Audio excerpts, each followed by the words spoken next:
All right, welcome to the Bet the Edge live stream of the NFL Honors. I'm Jay Croucher, waiting on Drew Dinsick. We'll be here any second, navigating Phoenix, Arizona traffic with all of America seemingly here for the Super Bowl. Before we get to the awards, which are about to kick off, if you've got any questions, any comments, we can get right into it. Be happy to take them.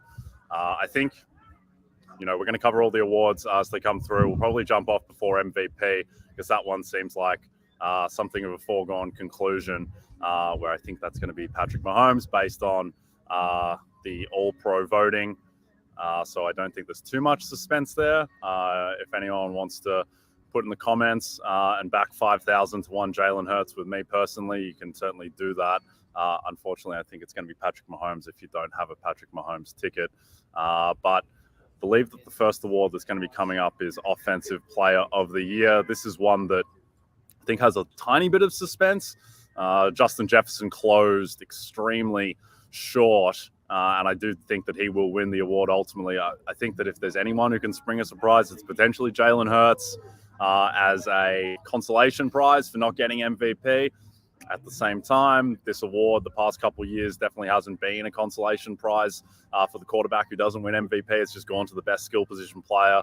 I think particularly with the way that the voting is done now, beginning this year, where it's 3-2-1 on the ballot as opposed to just first place votes like it was in years prior. I think that definitely hurts Jalen Hurts, no pun intended, because I think that there are just going to be so many voters who just treat this as a skill position player award. And just treat MVP as the quarterback award, kind of the same way that baseball treats MVP for hitters and just doesn't factor in pitchers as much for MVP. I don't think OPOY is that extreme, but I think it's definitely trending that way, and that's why I think Justin Jefferson is ultimately going to win. The other nominees, Tyreek Hill, who I would love to see spring a surprise, but I don't think he's going to do it. And then Patrick Mahomes, who, probably should win the award because he's the Offensive Player of the Year. But I think it's probably going to go to Justin Jefferson. And then Defensive Player of the Year. This is another one with not a ton of suspense, just based on the All-Pro first team stuff. This is Nick Bosa's award. I'd be shocked if he didn't win. I think he's basically just off the board in terms of his likelihood. Chris Jones, I think, may come second over Micah Parsons. But that's really the only competition there is really who comes second. I think this is going to be Bosa's award ultimately. We cycle through to the next group of awards. This is where it starts to get really interesting. Offensive Rookie of the Year. I think this is the one that has some suspense around it. I think Garrett Wilson is going to win. I don't really understand why, because his numbers are so similar to Chris Olave and Kenneth Walker. Is within striking distance in terms of yards. I think topped him for scrimmage yards total and then lapped him for touchdowns, and then also played on a playoff team, whereas Garrett Wilson didn't. But I think that Garrett Wilson, the fact that he's getting such a bump for having Zach Wilson as his quarterback, having Strevler for half a game, for going through the Mike White and Joe Flacco experience, and I think that the New York bump is going to get him over the line. And we'll talk about the New York bump with Coach of the Year too. But I think ultimately Garrett Wilson is going to win based on all of the kind of the end-of-year award columns, a couple of the lead-up type of awards. I think it's going to be Garrett Wilson. I think that Kenneth Walker could potentially spring a surprise because he's probably the most conventional choice just in terms of yards, touchdowns, team success. He kind of petered off towards the end of the season, though. Lost a bit of momentum. He was minus money for a few different weeks. But ultimately, I think it's going to be Garrett Wilson. I'd love to see Brock Purdy win. Personally, I've got a lot of stake on Brock Purdy, but I think too many voters are just going to write him off for only having started 5 different games. Looks like we're about to announce Offensive Player of the Year. My man, Micah Parsons, announcing this. Saw Micah Parsons in person for the first time today on Radio Row. He is quite a large human being and doesn't feel like he should be allowed to be as fast as he is, but so be it. Still reeling from Micah not winning Defensive Player of the Year last year, which I would love to see. I was holding 100 to 1 tick there, but that's okay. Maybe he'll get it next year. So yeah, I think this is going to be Justin Jefferson, but announcing the nominations now. Jalen Hurts, Tyreek Hill, Patrick Mahomes. I don't know about the people watching, but I try not to read too much into when they're promoting the show and who they're using as like the key face in advertisements and in the APs, the announcements and stuff. Jalen Hurts featured a fair bit in those. I don't think he's going to get an award, but you can trick yourself into that stuff. They just showed the Justin Jefferson catch against Buffalo. I think that's kind of the point where it became Jefferson's award after he made that one-handed catch against Buffalo, and the fact that they closed that game out and won it.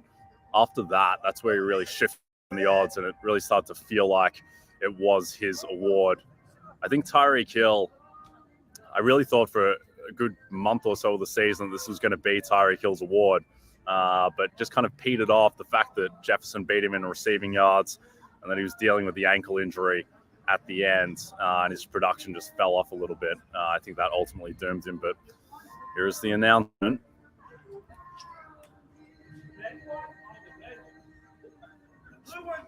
And it is Justin Jefferson. No surprise there. It's 25-1 before the season. Didn't really understand. I took a little bit of that, not as much as I would have liked in retrospect. But I think this is just another kind of proof point that this is now a skill position player award. If Jefferson's going to win this over Hurts, over Mahomes, I think that, looking into next season, where guys are going to be set, I think quarterbacks are probably just going to be gobbling up too much of the book percentage. And I think that, you're best off just looking at running backs, at receivers, maybe at Travis Kelce as well. So tight end, who I think could have made a run for this. Jefferson suited up, looking pretty good. No surprise here. I think that, towards the end of the season, one of the best bets on the board was backing Justin Jefferson at -400 with like 2 weeks left in the season. By that point, it was effectively his award. There's a point where you could have parlayed Jefferson, Sauce, CPOY, and Nick Bosa, DPOY, and gotten close to even odds when true price there was probably about -500 or so. So it's one award down. Justin Jefferson, Offensive Player of the Year. I believe next up is going to be Defensive Player of the Year. One I didn't talk about when I was on the full screen was Defensive Rookie of the Year. Again, I think that is going to be Sauce Gardner. I think that it was interesting that I was holding Sauce Gardner's position all season, and I really didn't want that matchup at the end of the season against the Seahawks and Tariq Woolen. I think that if Tariq Woolen had had a couple of picks in that game in a Seahawks win, I think that could have potentially swayed the market. Certainly would have shifted the narrative a fair bit. But the fact that Sauce played probably his best game of the season and just completely locked up DK Metcalf. I think DK Metcalf had like 3 yards or something obscene. So I think that Sauce is ultimately going to win this award with relative ease. Again, the All-Pro voting, you can see what the same voters voted for there, and the fact that Sauce was so dominant. I suspect that he's going to win. Aiden Hutchinson, I seem someone who's destined for second place. And then Tariq Woolen, who, you can make the case that Tariq Woolen, there are a lot of stats that say that certainly at least before that game against the Jets, that Tariq Woolen was maybe equally deserving of Sauce. I don't really buy that. I think that Sauce established himself as the best corner in the NFL this season. As I see the sumptuous hair of Drew Dinsick. Come in, mate. Excellent. Yeah. It's all around. Justin Jefferson just got named Offensive Player of the Year. That's all you missed. Oh, the first shock of the night. Not even remotely. I would have made him, minus 2,000-ish, which is the opposite of those of us who got prices on Justin Jefferson at the preseason. 20-1 was probably 25 the most to 1. widely available. There was some 25 to 1 that disappeared pretty quickly. But, JJ, that's one down. So we got another JJ on the set now, announcing Defensive Player of the Year. And I think this is going to be Nick Bosa, Drew. Nick Bosa. Yeah. Yep. We can argue about whether this is warranted. I think Bosa's play definitely was outstanding, surely. But San Francisco didn't really face the toughest test. The defense overall faded down the stretch. But I think he'll be the rightful choice. Yeah, and I think Parsons is probably being a a little over-criticized for his end of the season. In terms of like pressures, he was pretty much the same guy all along. He just didn't get the sacks, and the Cowboys defense really tailed off. I'll never forgive them for what they did to me during that Philadelphia game where I was heavy on the Cowboys late season, and they made Gardner Minshew look like peak Dan Marino, which I didn't really care for. But I think that stuff really played into Parsons kind of falling off a cliff a little bit in terms of DPOY chances. Yeah, I think if I was going to be redrafting the entire league and I had my quarterback in hand and I was going to take the best defensive player in the league. Here we go. I think I say Nick Bosa. I'm taking Parsons. Yeah, it's Nick Bosa, Defensive Player of the Year. Congratulations, Nick. Good job, Nick. Yeah, well done, Nick. I think in terms of, the handicap of this, I mean, we talked about it around where it really started to shift around, week, I'm going to say like week 10, 11, 12, that kind of range where Parsons got incredibly short, where he was like minus 400 range. I think minus 800. Minus 800? Yeah. There was a point in time where this market was closed. Closed. And I think you made the case. Yeah. Well, the thing is like, I think really in the NFL, which I think is a league awards wise where markets flip more violently than other leagues just because there are less games. Like TJ Watt looked like he was drawing dead for Defensive Player of the Year towards the end of the season. Then he has one huge 4-sack game against Cleveland in primetime where he just devours Baker Mayfield and then overtakes Parsons. And I think that, we were looking at it and yes, Parsons clearly had the lead. And if it was voted on after week 10, then Parsons would have won. But Bosa was just a couple sacks back. Yeah, Hunter, plus 800 winner on Bosa. Good stuff. I wish I'd put more on Bosa. It's a good result for me, but Jay, you made a lot of good calls all season long. It was a great season. Yeah. But when you singled out Bosa as live in this market, I was literally like, you know what? I need to rethink this entirely because I was basically like I'm out of the Defensive Player of the Year market entirely. And yeah, the price was good, and I also wish I had gotten more down. But I don't know. I still take Parsons if I'm trying to redraft, and Parsons is the better. He's the better player. He's a better player. He'll get one eventually, I'm sure. He'll be your presumptive favorite next year, right? He probably opens plus 250, plus 300. Yeah, maybe a little bit longer, but he will open the favorite, and then after that it'll be. I mean, TJ Watt, Nick Bosa, and Myles Garrett as well, who is going to win one day. I think it's pretty short. Myles Garrett will win at some point. Well, we'll see about Myles Garrett. I think he benefited a lot from having Clowney with him these last couple of seasons, and pretty clearly he's now going to have to carry the entire Lions' share of generating pressure for that defense because they're now in cap hell. Like they have no cap flexibility. Clowney's gone. Myles Garrett, of course, personally insulted me by fading down the stretch last year and losing to TJ Watt. So maybe there's a little personal bias here. I'm grinding an axe, throwing shade at Myles Garrett, I guess. But, I think in general, you have to be more excited about what you're seeing from Parsons. And you know what? Parsons, I don't even think really deserves blame for slipping. He was definitely dealing with injuries. The Cowboys defense broadly got hurt, and he kind of bears the consequence of the fact that the secondary wasn't very good in the last quarter of the season. That's not his fault. So I don't know. I think so many awards, they're just vibes based on the vibes around the Cowboys defense. The problem is like, it's a stupid thing, but the fact that like Jarrett Stidham lit up the San Francisco defense, but the fact that they won the game just kind of obfuscated how bad the defense was. And you're absolutely right. They were probably going to win. Bosa was probably going to win anyway at that point because they had pretty clearly the number one defense. But at the same time, like the fact that Parsons, in a couple of bad losses as well, like the Jags game, that's when it really started to fall off a cliff for Parsons when they gave up almost 40 plus to the Jags and lose that game in overtime. So maybe we got a bit of a gap until Offensive Rookie of the Year. Wow, Parsons didn't get a single first place vote. Not vote. A single vote? Oh, yeah. That's rough. That's a rough deal. So two more thoughts on defense before we close the book here. One, Parsons did stop accruing counting stats. Yes, which hurt him. Yeah, if people kind of lose confidence in the Dallas defense generally, but he is still accruing the counting stats, I think it's a closer race. Sure. And I feel like Bosa clinched this award on the Thursday night win over the Seahawks, where they clinched the division.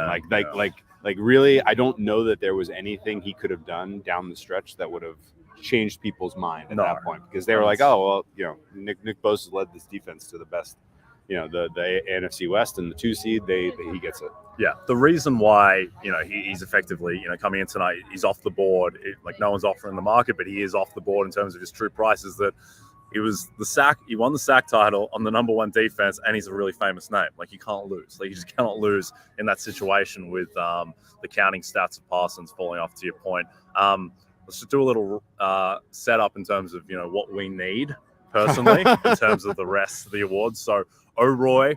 Yep. I need Brock Purdy's not going to win, so at least I don't think so. So I would love Brock Purdy to pull off the miracle. He would be my best result. Yep. Kenneth Walker would be my second best result. Wilson, who I think is going to win. Yeah. I'll still make a small profit off of Garrett Wilson, but not the ideal result. You want Wilson, right? I'm naked on Purdy and Walker. If it's Purdy or Walker, I celebrate too. If it's Purdy, or especially if it's Walker, because I took some. When Walker was minus 150, minus 200 at one point, that was when I was the most aggressive betting against him in that market. So I don't have, it's not going to, ruin my night, but it's not going to feel good if this is the Kenneth Walker Award, especially because, he missed too much of the key part of the season towards the end, I think, to realistically be given consideration. And, Wilson, as all wide receivers are, is, he's at the whims of his quarterback. And the fact that he achieved what he did in terms of counting stats this year with that mess at quarterback in New York is extremely impressive to me. Yeah, I still think, Chris Olave had a better season. He played less games, had basically the same amount of yards. He was much more efficient terms of his yards per route run. But the thing is, he plays in New Orleans on a team that missed the playoffs with Andy Dalton at quarterback. Maybe one of the 4 least talked about teams in the league this year, New Orleans. Just nothing kind of interesting about them. And he got injured and missed a couple of games. And it just feels like Wilson, that he's getting such a bump because of his brother Zach and his quarterback getting the yips and the mess there, and the fact that he was still able to put up the numbers that he did. Yeah, and one other thing we didn't even mention, he plays in New York. Yeah, well, that's if you want to take home hardware, you got to get that New York vote in your corner. The blue state vote. Coming hard for Garrett Wilson. If he played for the Carolina Panthers, then I think Ken Walker wins this award, probably going away. Because Ken Walker, if you just look at the stats, I mean, his yards basically line up with Garrett Wilson. I think he more than doubled his touchdowns, and he plays on a playoff team while Garrett Wilson doesn't play on a playoff team. So I don't really understand why, but I mean, it is really the New York thing, and just had more narrative. Walker just didn't. I mean, because he got injured and tailed off, he actually had a pretty good last couple of weeks of the season. Sure. But he didn't have the touchdowns. He basically closed that game out against the Rams in week 18 and won that for them. Well, the refs and Kenneth Walker. Right. Gino wasn't helping anyone in that game.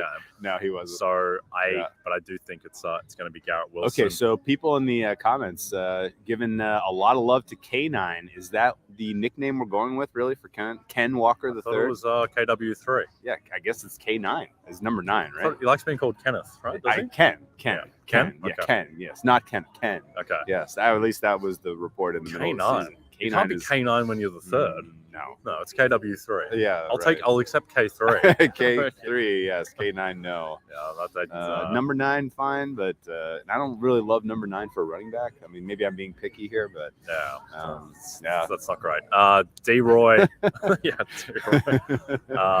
D-Roy. I think it's just going to be Sauce. You know Sauce as well. Yeah, right. Yeah. We talked about Sauce on the show when he was 15-1 range earlier in the season. So I hope that some people were able to jump on that. I mean, I think I take a loss because I had preseason Hutchinson pretty big. Okay, not going to be a loss overall, but not going to be not going to be making my yearly number thanks to Sauce Gardner, unfortunately, because I got to write off some Hutchinson there. But I'll live with it.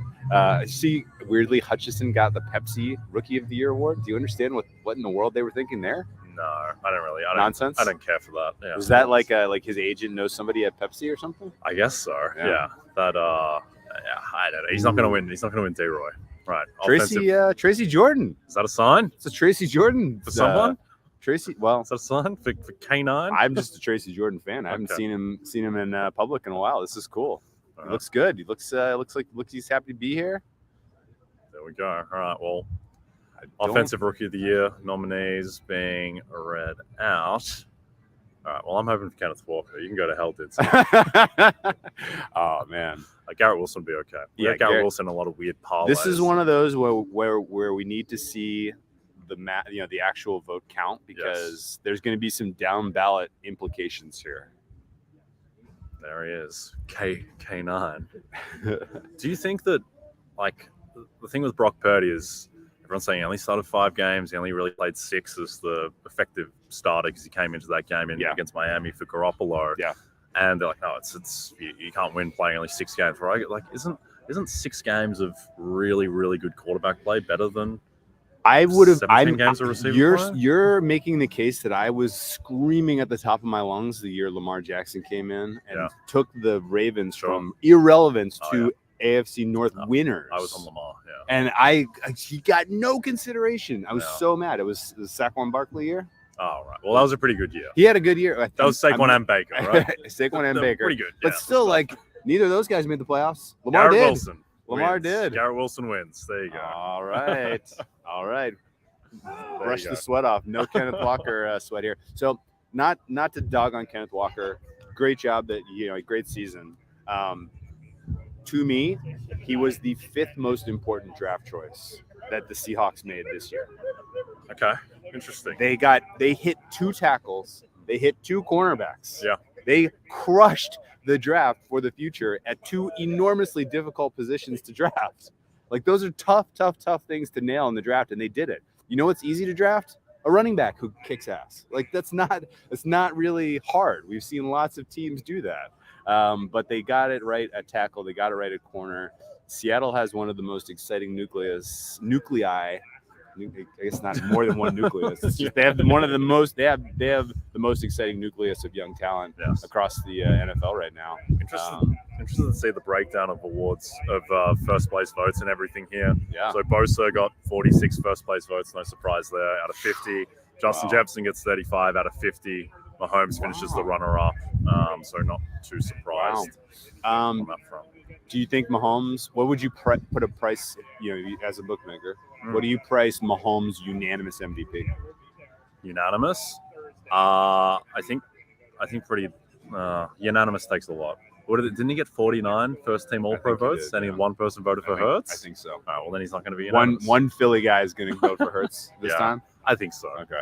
I would set the over/under at 49 flat, and that way I don't think I'm going to lose money. Okay. I got it. Yeah, and then I'd let the market tell me what the back end of the price should be. I think I'll get 49 first-place votes. 49. If that's how many first-team All-Pro votes. Over/under first-place votes for Pat Mahomes MVP, 49. Flat. Even 110 either side. Yeah. And we'll let them have at it. Yeah. Okay. I think Sauce Gardner, whether he is, I would set his this should be unanimous. I don't think it will be. I think I would set the over under for first place votes at like 45.5. If they voted all pro like they do in the NBA and there was a first team, second team, third team all pro, Sauce Gardner is in the discussion for second, maybe first team cornerback. Yeah, that's crazy for a rookie, because you know how hard it is to come in as a rookie and have that kind of impact. Yeah, and we never see it. Yeah. Champ Bailey, you probably have to go back to have the last. I didn't think Lattimore wasn't this good. Not at first, no. It took him at least a year. Tariq Woolen, who I think if Tariq Woolen had, it probably didn't matter because Sauce was so good against Seattle, but Tariq Woolen was this close to getting a pick on Garrett Wilson at the end of that game. The game was already kind of decided, so there wasn't that much drama, but I do think that if Woolen had a massive game against Sauce, then that would have made the race interesting. But Sauce Gardner wins. There we go. Sauce. It's probably going to be unanimous. I agree with that. Interested in the vote count. We got Stephon Diggs doing awards announcing, huh? Yeah, well, after Sauce locked him up twice. Yeah, you got him twice. That's enough of a resume right there. If you shut down Stephon Diggs twice, you get Defensive Rookie of the Year. Those are the rules. Well, the thing is, it's just like the lack of targets against Sauce, which was so crazy. And you know what? That usually hurts candidates. Yeah. Like if you're not getting thrown at and you're not getting the counting stats, which is the big difference between Sauce and Woolen. Woolen got the counting stats in terms of picks this year. In fact, he was on pace to lead the entire league in picks. Yeah. But realistically, teams I think were unwisely targeting Woolen early in the season, and then they kind of pivoted away from that. Whereas Sauce just was so complete in coverage from Jump Street that it's good that this is the right decision. Yeah. And I wasn't super confident preseason because it's so hard for cornerbacks to make an impact in year one. But like I said, what do you put him? Second team all pro? No, he's first team. He is first. I think team he was first team all pro. Yeah. Oh man, was he actually, or your opinion? No, I think he got first team all pro. Yeah. That's unbelievable. Yeah. Unbelievable to do that as a rookie. Yeah. I now I got to look this up if that's ever even happened before. Rookie cornerback being all pro is I think that's incredible. I think as well it shows I guess a sophistication. I don't want to sound condescending. A sophistication in the voter base to vote for a cornerback who only had 2 interceptions. Yeah, because he was so dominant. I think it shows now like the sway that things like that like PFF has, where they're grading sources the number 1 cornerback in the NFL. Yeah, just is things like passer rating against and the amount of how comically few times that he was targeted, despite having Reed opposite him is pretty good corner as well. Yes. Which made it so impressive. So honestly, like he's in a defensive system that really lets the defensive line shine, and the cornerbacks are asked to do a lot. Yep. And he did it. Which is pretty cool. The only thing I can really knock Sauce for is I did not love his chain. His fit was nice otherwise, like the burgundy the burgundy velour suit and the white sneaks that were fresh out of the box, like that was a nice fit. But the chain, if you're going to spend that much money on a diamond chain, it needs to be a little classier than that. It looked like it got a little Nickelodeon slime treatment, which is, I get it. Like Sauce is also, a food and it has slime consistencies, but I'm going to give him a 0 out of 10 for the chain. Wow, 0 out of 10. Sauce getting annihilated. Yeah, that was the only miss that's the only whiff he had all season. The only missed coverage right there. There you go. So, well. Yep. Comments coming through. Some complaints about Kenneth Walker getting robbed. Kenneth Walker fan stands were here in the chat. Yeah. I guess you know what? I'll tell you this much. If you're drafting, if you're in a dynasty league, I don't know that there's many other players you're more excited about than Kenneth Walker right now. Yeah. If you are if you're drafting fantasy next year, would you expect him top 3? Probably going to be top 3, right? I don't think quite top 3. It'll still be guys like it'll still be McCaffrey and Austin Eckler because of the receptions. Okay. Yeah, I think even guys like Saquon Barkley will have. I'm sorry, not Saquon. Jonathan Taylor. I think he's going to have a bounce back. He'll be in the probably above Kenneth Walker, I would have thought. And then receivers like Jefferson and Hill and Josh Jacobs will still be up there. Fashion Drew, really good. Wow. Hey guys, tune in to the next primetime live stream when we break down the red carpet. Yeah. I have a lot of Academy Awards stake out there, so I'm going to be very, very tuned in when we get to what is that? Early March, mid-March, something like that.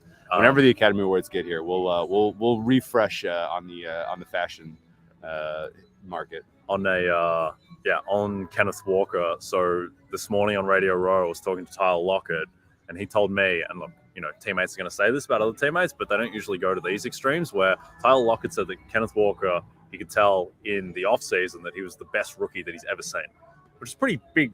Yeah, like you can praise Kenneth Walker as a teammate, but you don't have to say that he's the best rookie you've ever seen, which is pretty big call, I thought. You know who I want as a teammate? Tyler Lockett. Yes, my goodness gracious, he was out there spitting a lot of praise to Geno. He's getting Geno Smith paid. He's getting Kenneth Walker a lifetime deal in Seattle. My goodness gracious, what a teammate! Yeah, what a good guy. And also, he was he was really defending and suggesting that Russell Wilson is going to have a big next year. I know there's some stuff in the media about the Seahawks post Russ leaving. But Lockett was all in Russell Wilson. I'm buying Wilson stock, not just because of that, but I think with Peyton, I think he's going to.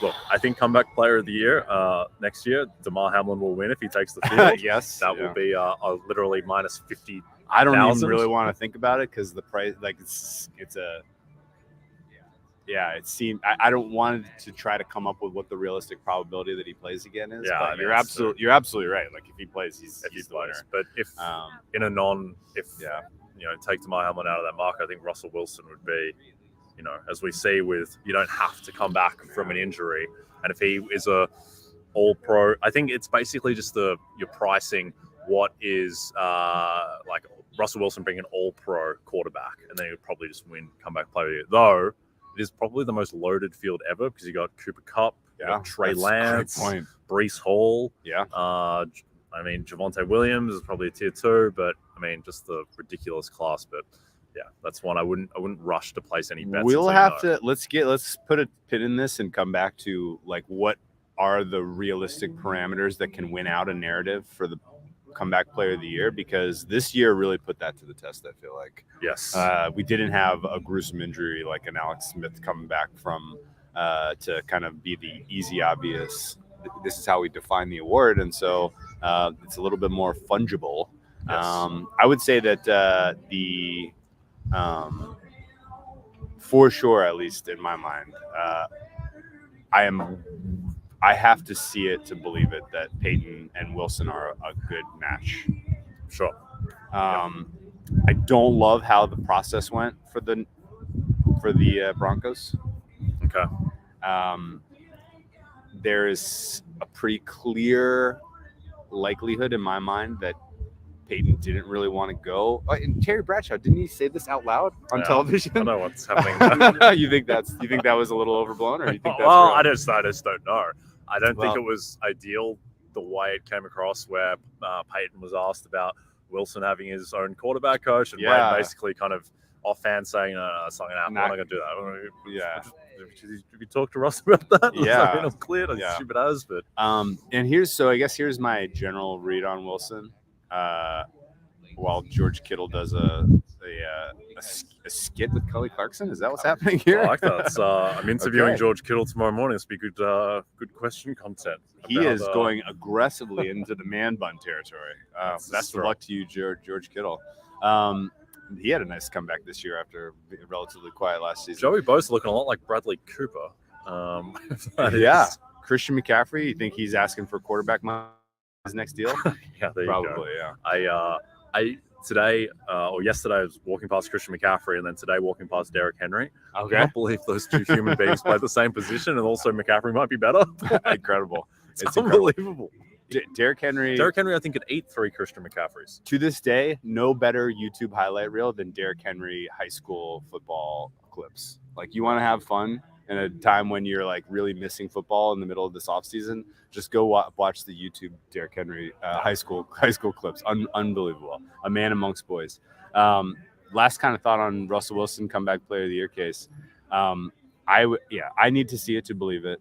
I almost I like the Sean Payton hire a ton because there's huge potential, and giving up assets for a coach is a perfectly fine decision from an organization, particularly where the Broncos were. That said, they have no cap flexibility now because of the Russ deal, and they're a little talent poor.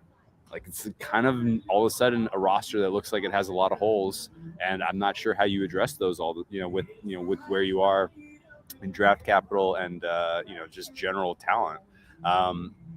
Which means if it doesn't really work out well this year, I think Sean Payton could be the guy that develops a young out of nowhere quarterback to replace Wilson. So that reality is in the back of my head that Payton knows Wilson's not long for this. And the depreciation of Wilson's quality of play is so clearly linked to the style of defense that the NFL has evolved to, that's not changing. Yeah, I think Wilson, I know he's allegedly dealing with some things health-wise, which I'm sure hindered him particularly towards the end of the season where he started missing games. But I think Wilson I think the MVP Russ is probably gone, but MVP level Russ anyway. But I think he can get back to being the 10th best quarterback in the NFL. And if you can get back to that and a little variance carries you to the 8th best and you're an all-pro, then, I think they'll be fine. You're not worried about the schedule? AFC West is awfully difficult. Yeah, it's not great. I think they'll probably – what will the Broncos win total be next year? 8.5? Wasn't it? What was it this year? Wasn't it 9.5? Was it 10.5? It was huge this year. Yeah, I don't know. I think I think it was 10 and a half. Tim's still got a fair bit of talent. There's a lot of respect for Peyton. I think I'd be surprised if it's less than 8, but we'll see. Talking of Sean Payton, Coach of the Year is the next award, Drew. This is the big one for me personally. I would love Kyle Shanahan to win this award. I'm okay with Brian Daboll winning financially. Kind of politically, I don't want him to win. I don't love the Brian Daboll movement. I support Kyle Shanahan to the hilt on that. And then if Doug Peterson wins, we end the live stream, and I'll see you in hell. Dude, Doug Peterson wins. Blow it all up. Yeah. Rip it all up and start over. I don't even really like the idea that Doug Peterson gets credit really for the Jags, like literally getting gifted a playoff spot. I mean, the AFC South was so bad. Like, everybody got out of their way. The thing is, it's the same thing with the Brian Flores thing last year, where Peterson took the Jags from 3-7 to the playoffs. It's like you can give him credit for that, but then you also penalize him to 3-7 in the AFC South and losing games to Indianapolis. Peterson doesn't belong on this list. No, I think that should be Nick Sirianni. Yeah, I think Pete Carroll deserves it over. Yeah. And here's my thing with Daboll is that, well, there's two things. One, maybe Brian Daboll is a deserving candidate, but he doesn't really comply to the rules and the history of this award in terms of you don't win unless you've got double-digit wins. You generally need to exceed your preseason win total by more than 2 wins, which is how much he exceeded it. And the other thing is that, like, does he have a better case than Pete Carroll? Because Pete Carroll exceeded his win total by more, I think dealt with more injuries as well. The 4 best players on the Giants, or at least 4, I'd say most important in Jones, Lawrence, Thomas, and Barkley. They didn't miss any time until they were rested late. So I just don't understand what the case is for Daboll over Carroll unless it's really just he's in New York. Yeah. There is a weird disconnect between the way the betting market viewed the Giants all season long and the way people in the mainstream media talked about them. Well, the thing is, like, there seems to be this revisionist history where the New York Giants are the Houston Texans coming, and they're going to compete with the Texans for the number 1 pick. That's what everybody who's wrote about him said. That's like they were literally like 7. Yeah, they weren't expected to go to the playoffs, but they weren't expected to be the first overall pick. Are they like plus 300 to go to the playoffs? So it's like a 1 in 4 chance. No, people literally looked at the roster at the preseason, looked at the quarterback situation with Daniel Jones, and how poorly Daniel Jones looked under the previous regime, and the fact that like Daboll got something out of a guy who was, being coached in a system that was, built to succeed in the 80s shouldn't really surprise anyone that an upgrade in a system that utilizes that guy's best skill set was going to make him look good. Like there was a little bit of low-hanging fruit there for Daboll to get this team to exceed expectations. Super soft schedule, like everyone in the NFC East played a pudding soft schedule. And so, there are a lot of reasons that Daboll does not deserve, in my opinion, the number 1 votes he got. But people thought the Giants were going to be the 32nd, 31st best team in the NFL, and they made the playoffs. And so they're unmoored, unanchored from what the market was saying, which was, I think the Giants were one of the more aggressively bet teams to the win total over in the preseason run-up. The only people that didn't believe in the Giants were the people that write about them, apparently. Yeah. And look, I don't want to just totally criticize Brian Daboll. He would have been on my ballot if I had a vote. And I think he did an amazing job basically salvaging the career of Daniel Jones and getting what he did in that offense out of Darius Slayton and Isaiah Hodgins and those type of players, and turning that offense into something that, the Vikings defense wasn't much, but they still steamrolled them in the playoffs. So I think, look, Daboll will be a fine choice. I just think if you look at the history of this award, Shanahan is the cleanest candidate. And I think if Shanahan loses, it's going to be because Brian Daboll is in the New York market. Because if he did this in Carolina, he wouldn't win the award. And I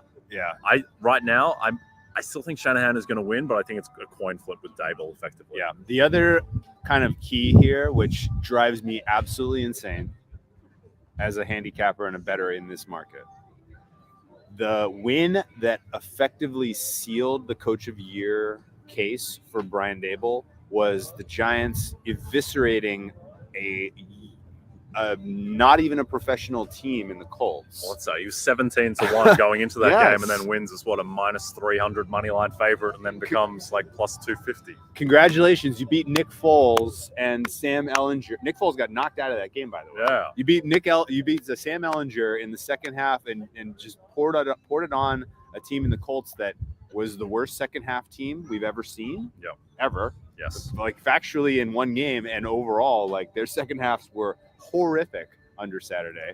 And so, yeah, the fact that you won that game convincingly, and there was really there wasn't anything else buzzy that week, it felt like. Hamlin obviously sucked the air out of the room because that was such a scary situation. Yeah, that was very, very a very weird market, and I think it just puts it kind of reiterates the importance of that second to last week of the year when everybody's trying to figure out their votes, and recency bias, which is the killer in this freaking awards betting. Yeah. Recency bias is everything. Well, it's crazy. I think, and we got the comment here, Sirianni being snubbed, not even finishing in the top three, which I would agree. I would have voted Shanahan 1, Sirianni 2, and then Carroll or Daboll for 3. It would have been close. But I think that with Sirianni, like he was the heavy favorite. He got into like minus 175, minus 200. But just having those two losses with Gardner Minshew, while Kyle Shanahan is going 6-0 with Brock Purdy, he just wasn't going to win after that. Brutal juxtaposition. Yes, that just made it untenable, and also the fact that so many of his wins were earlier in the season. Yes. And I thought that was what was going to kill Brian Daboll, is that what did Daboll win? 3 of his last 10 games, and he's still going to win the award, something like that. Yes. And so you think normally recency bias is going to have more of He beat the Commanders, he beat the Colts, and I think that's it. And tied the Commanders. Tied the Commanders. Congratulations to Brian Daboll. I think he closed 2-5-1. 2-5-1. All right. So real quick thought on Sirianni.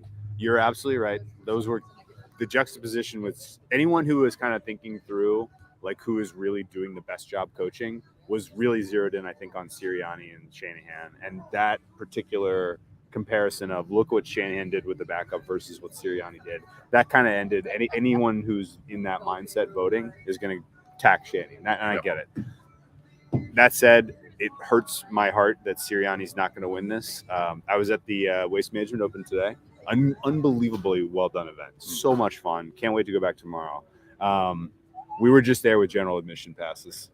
Yeah. If Sirianni was winning this award, we would have been in the members club. So I'm a little Shanahan was always the best defense. I bet against the Eagles with Gardner Minshew under the helm, knowing that was a way to hedge. So I'm not down on this at all, but I'm still like, what could have been if this was a Sirianni award would have been pretty special, because the Eagles had an incredible season. Sirianni should get credit for developing Hurts, which I think was one of the more important developments in the entire fabric of the NFL this year. And I think ultimately the Eagles suffered from being too good too early. By the time we got to the midpoint of the season, everyone had re-anchored how good they thought that team was, and they were like, they're the best in the NFC. They're one of the best in the NFL, and if you are coaching one of the best teams, then doing incredible, impressive things all of a sudden becomes less credit for you as a coach in this particular award. Sirianni, got a question from Rare Name. Sirianni faced literally no adversity all season, and the minute Hurts was hurt, they lost. There's zero reason he deserves Coach of the Year over Daboll. I think that's what killed Sirianni, is the fact that he had the easy schedule and lost those 2 games with Gardner Minshew. I think what gets sometimes overlooked in this award is it's not so much. I think that we have to remember that the Eagles, their win total preseason was 9.5, and they won 14 games. And I think that we forget how good or bad teams were supposed to be before the season. Of course.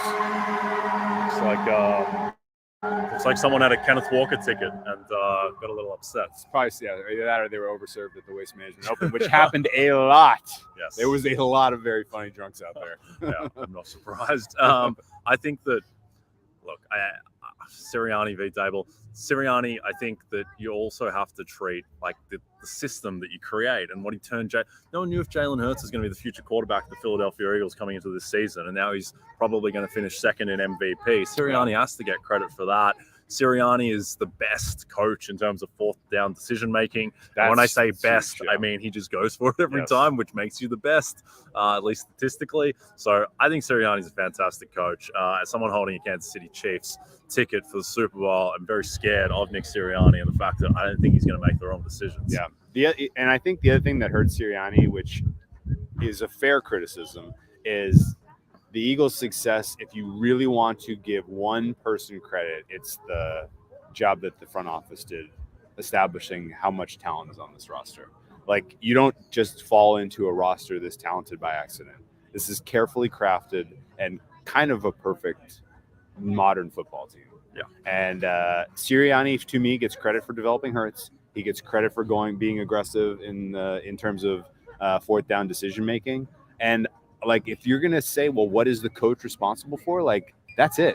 It's preparing game plans, it's developing your players, and it's making in-game decisions. And Sirianni checked all of those boxes superlatively. Like, the only guy, like, this isn't a coach of the year coach that overcame the most adversity award. This is literally like, did you perform your job better than your other peers?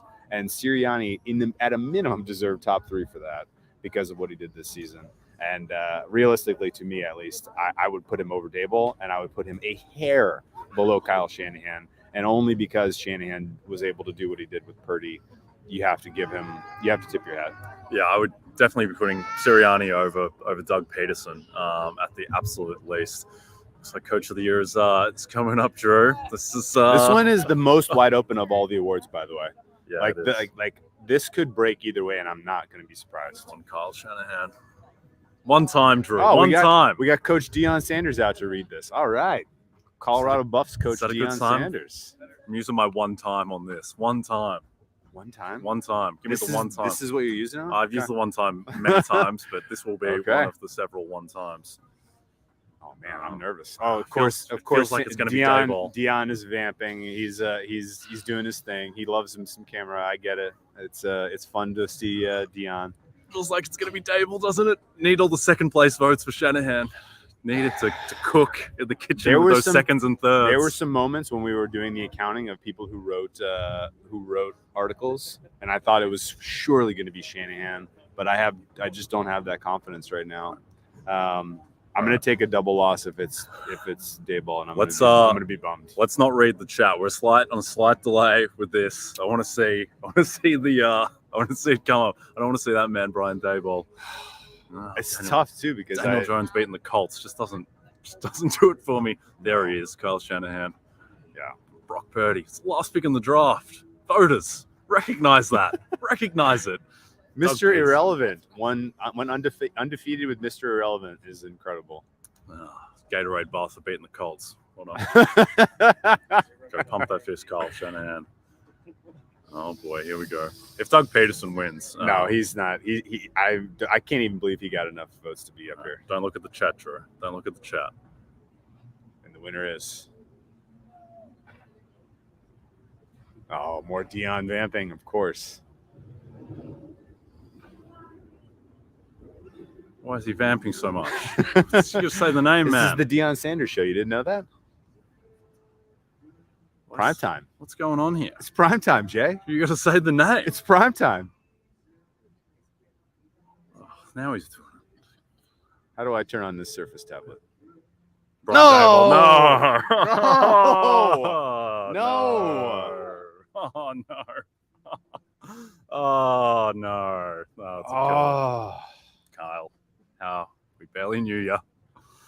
Oh, well. There we go. I want to recount. I want to see the votes. Shanahan should not concede until we have counted. Do a recount of the votes. Brian Daboll. Oh no! But we got a vote count. You know what this makes me nervous for is Brian Daboll's career, because an out of nowhere story like this, and then now getting anointed Coach of the Year. If he doesn't make the playoffs the next 2 seasons, all of a sudden he's in the hot seat again. And if you're telling me that this Giants team is likely to make the playoffs the next 2 seasons, I have news for you. This is not a very talented team that got by on a really bad schedule, and they don't have the quarterback situation figured out at all. Even though Daniel Jones looked like Tom, looked like Tom Brady playing against the Vikings. Oh boy! Congratulations to Daboll. I don't mean to be sour grapes here.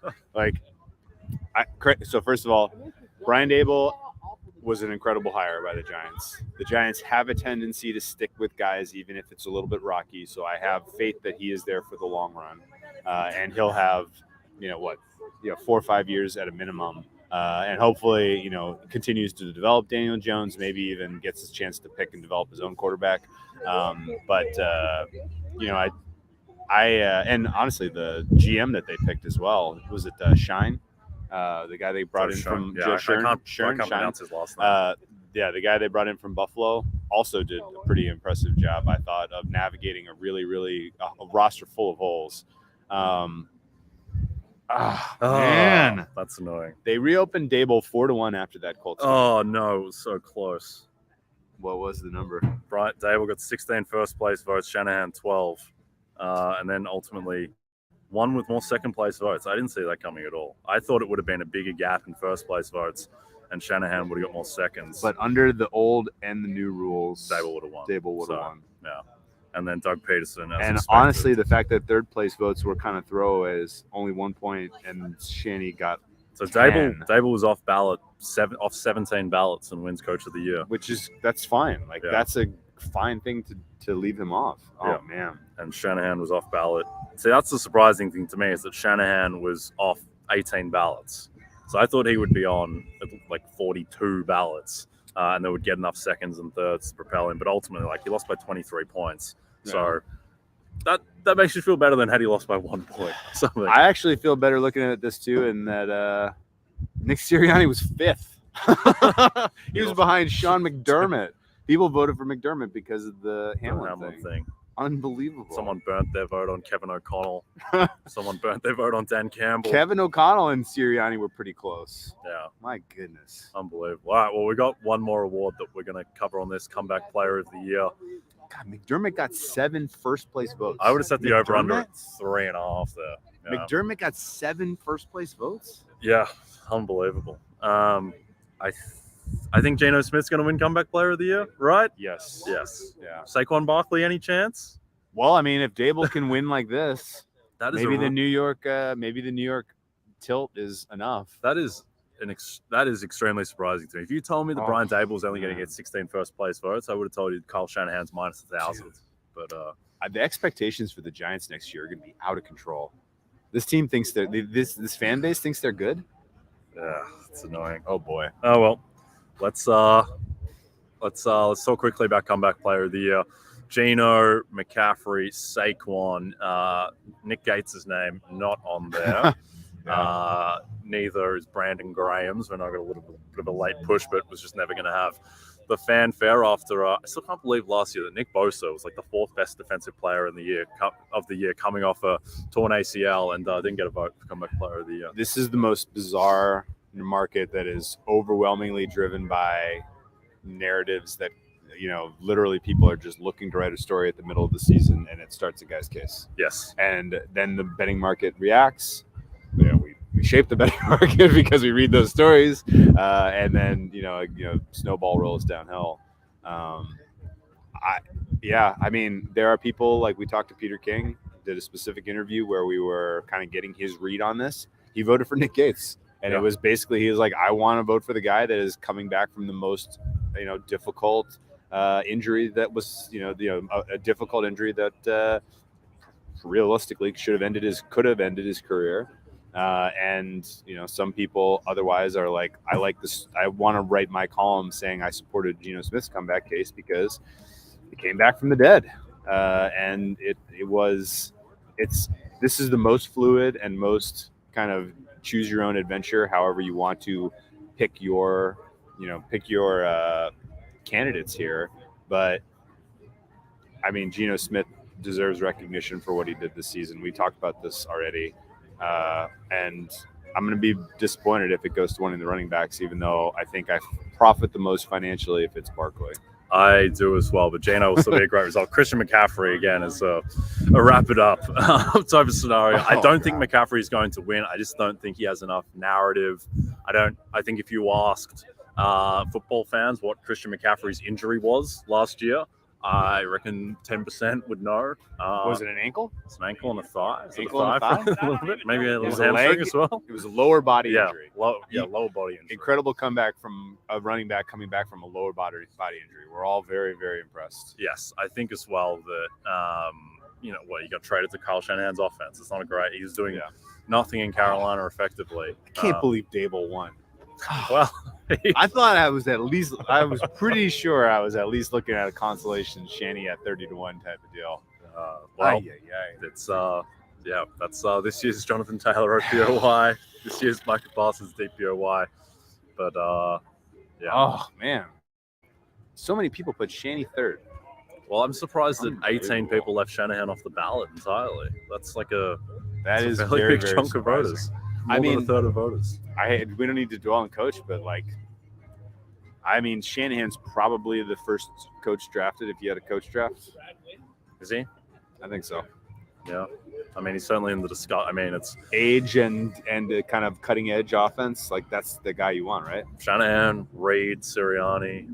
Reid's older. Sirianni, I think people are still a little buyer beware on him, as noted by the votes. I think I'm a lot higher than market on Mike McDaniel. I know he didn't have a great playoff game against Buffalo, not be able to get the plays in time over and over again. But I think Mike McDaniel's an excellent coach. I think he'll be a guy long term. Yeah. Can he do what Shanahan? He's a Shanahan guy. I think. That's kind of the thinking there. I think he'll be the new Shanahan. Yeah. Needs to figure out how to keep his players on the field, but that's something you learn, I think, over time.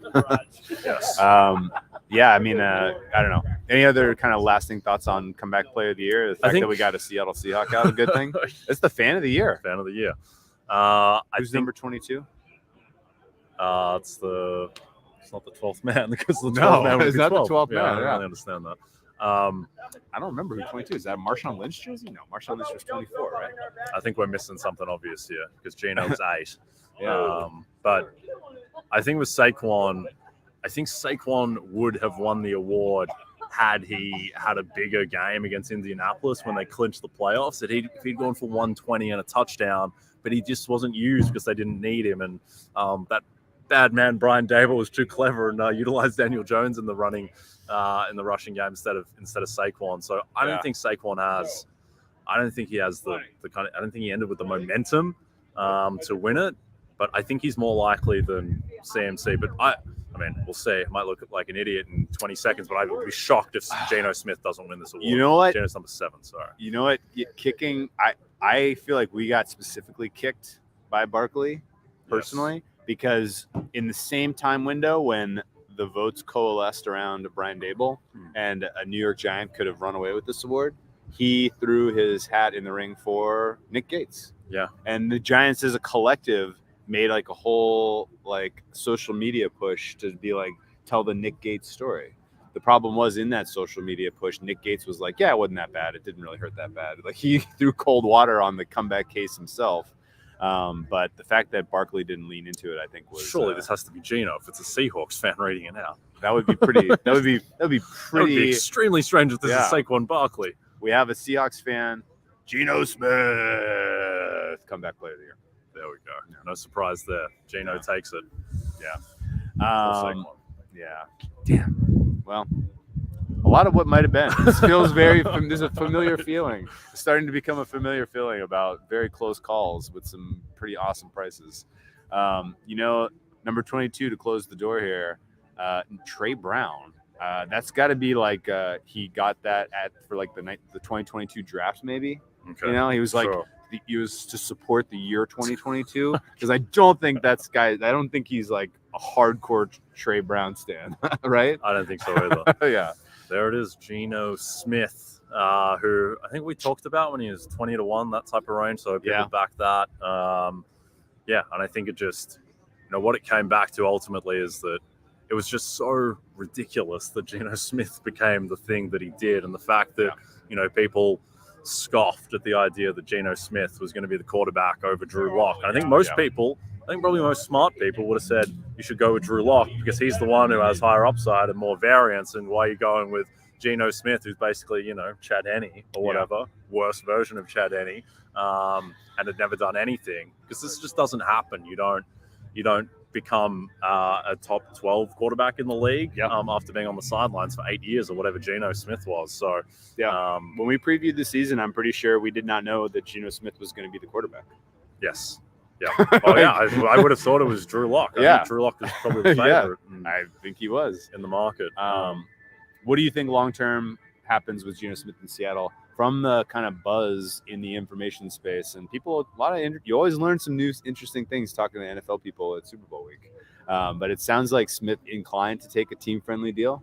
Yeah, I think so. I think he'll take a Geno-friendly deal as well. Well, any deal is a Geno-friendly deal. Yeah. At this point, I would be pretty shocked if he didn't come back, just because I'm not sure he's worse than Derek Carr or Jimmy Garoppolo. I don't think they're going to be trading for Aaron Rodgers when they have Geno Smith there. And Geno's younger and is not going to be just 1 year of Aaron Rodgers. So I think Geno will be back. I think that team, their win total was 5.5 preseason, so heavily exceeded expectations, getting to 9 wins. And I think, they'll be a 500 type of team, maybe with a bit more upside to go. Their defense is the issue, but they'll sign some guys that the young guys will get better. They got draft capital to get a young pass rusher. Yeah, it's good. They got that Russell Wilson trade. Yeah, Russell Wilson trade. Fifth pick overall. Gift that keeps on giving. So you're not ready to ride for Seahawks to win the West next year? No, I still think it'll be the Niners having to. The good thing about Lance and Purdy is that one of them's bad, and you've still got the other one. So I think that caps their floor, because you suspect one of Lance or Purdy will be, functional enough in that offense with those weapons that they just how does that team not have a top 10 offense, and how do they not have a top 10 defense? So, well, they're cursed. Quarterbacks maybe both get hurt next year. That's true. No, I'm being facetious, but I don't know. The price is going to be interesting on the Seahawks to win the West. That young core, another year of development under Carroll and company is going to be good. Did you have the actual voting count for Smith? No, I was refreshing my phone for that. Hasn't come through yet, but I'll be interested to see that one. That's one where I didn't have. I would have made it 70-30. Yeah, I think. It might already be out there. We just haven't seen it. I would have thought that Geno would get 20 to 25 out of 50 first place votes, and then that would be more than enough in a pretty splintered field where there's always going to be first place votes to Saquon, CMC. We know Nick Gates got multiple first place votes. Eagles guy votes for Brandon Graham, that type of thing. Maybe a Bucks guy votes for Chris Godwin or whatever. It was always going to be splintered, but I think Geno, he just had so much narrative. He just always felt like the guy there. Let's quickly close out. We're not going to stick around all the way for MVP, which is still a while away, but it's going to be Patrick Mahomes. Yeah, like we said, the key question is, does he get a unanimous MVP, or is it 49 out of 50, which is possible? Great tension point there. And then lastly, for anyone who didn't listen to Bet the Edge this week, and please go back and check out the podcast that we did from Arizona. Our Super Bowl predictions. I'm going with the Chiefs win by relative margin. I think I said 35-24 over the Eagles. Mahomes wins MVP, which I still think is a better bet than betting the money line, because we talked about this. Patrick Mahomes plus 135 MVP versus Chiefs plus 105 money line. If you think the Mahomes has a 90% chance to win MVP, then MVP is the better bet. And if you like a long shot, I think Isaiah Pacheco, if you can get him at 60-1, just because his numbers aren't so tied to Mahomes. Give you a little trivia. Last quarterback to win MVP and then go on and win the Super Bowl was it Tom Brady? No. Kurt Warner, 1999. Is that right? 1999. Brady never won the Super Bowl in any of his MVP years. No, famously he won MVP in 2007, and you won't believe this. They lost to the Giants. I remember that. Brian Daboll's New York Giants. Daboll's New York Giants. I don't like the Giants anymore. It was weird. It was a thing that MVP Super Bowl double was done a lot in the 90s. Right. Brett Favre did it. Terrell Davis did it. Kurt Warner, Emmitt Smith did it 1 year. Yeah.